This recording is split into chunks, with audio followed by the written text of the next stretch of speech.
On Law Weekly today, we look at issues of legal education and legal practice. The Nigerian Bar Association has repeatedly expressed concerns about the falling standards, and so 2 weeks ago, the association constituted the Legal Profession Regulation Review Committee under the chairmanship of Mr. Anthony Idigbe, SAN.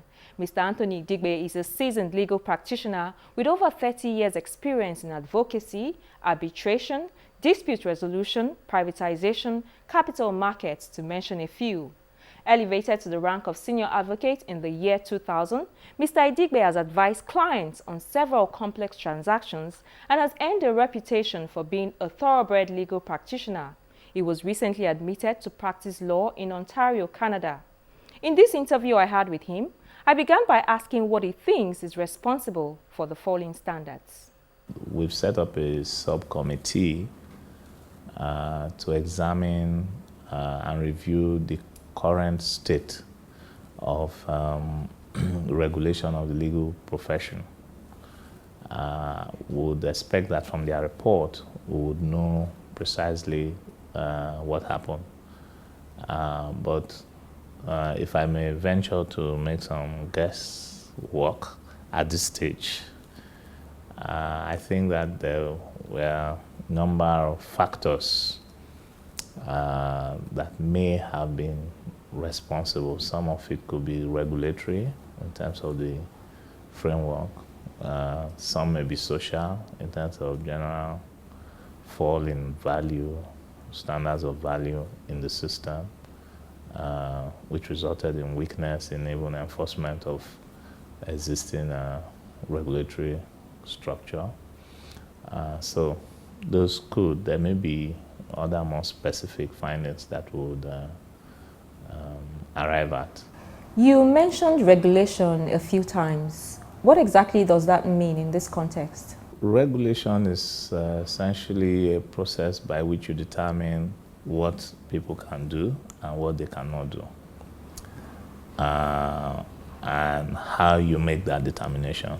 So regulation usually consists of having an institution that sets a certain standard and has the capacity to ensure that people keep to that standard. For instance, regulation can permit people to do a business or not to do a particular business.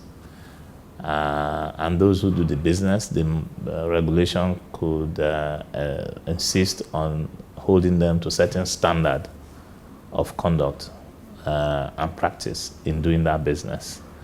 Effective regulation must be able to ensure that those that have been permitted to do that business keep to those standards which have been set and follow those practices, and must have the capacity to prevent those who they have not qualified to do the business from doing the business. So that's what is effective regulation.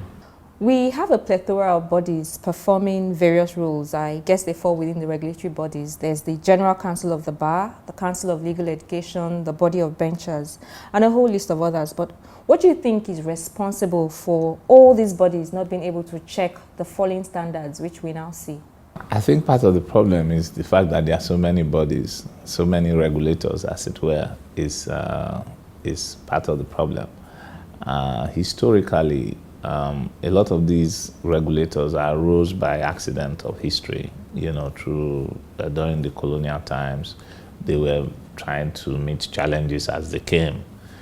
But I guess one of the things that this committee would do is to review the entire gamut of regulation in Nigeria and then try to make sense of it, and to try and envision a better regulatory environment.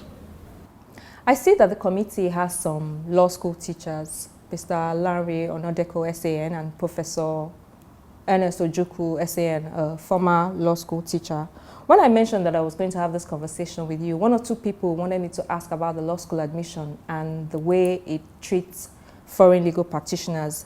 They're worried that, unlike what obtains in the UK, they don't get any waivers here when they're trying to apply to the Nigerian law school. Is the work of the committee going to look at situations like that? The committee would look at all the issues that are within its terms of reference. But if you look at the terms of reference, you would find that it talks about admission to practice. And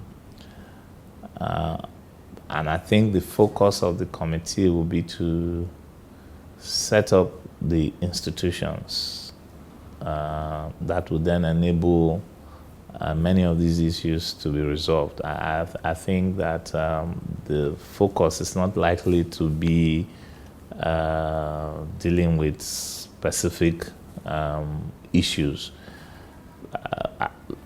If you look at the current problem, like the issue that you have mentioned, you would find that it has more to do with the fact that there are too many institutions that are determining either the level of knowledge that you need or how you should become a lawyer in Nigeria. So, and if the different institutions are not communicating and you don't have a well-focused, narrow framework, then you don't have the environment to resolve some of these issues and ensure that best practices are brought into Nigeria.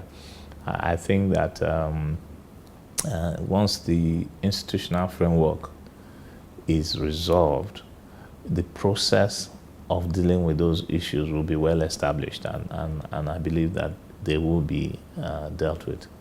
Those that suggest that the law should be studied as a second degree, do you personally agree with those suggestions, those kind of suggestions? The question is, what sort of skills and competence does a lawyer need today to practice law? Is it the same as yesterday or 50 years ago?